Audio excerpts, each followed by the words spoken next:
नाताळचा सण भारतासह जगभरात साजरा करण्यात येत आहे। काल रात्री गिरिजाघरांमध्ये प्रार्थना करण्यात आल्या, तसंच नाताळनिमित्त ठिकठिकाणी रोषणाईही करण्यात आली।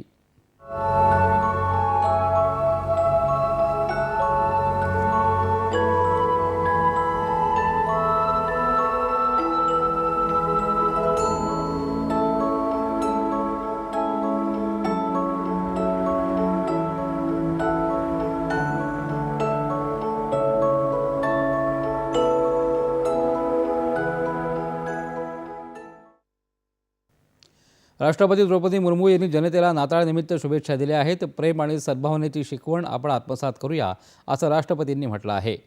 तर उपराष्ट्रपती जगदीप धनखड यांनीही नाताळनिमित्त जनतेला शुभेच्छा दिल्या असून नाताळचा सण संपूर्ण मानवजातीला आशा, करुणा आणि ऐकतेचा संदेश देतो।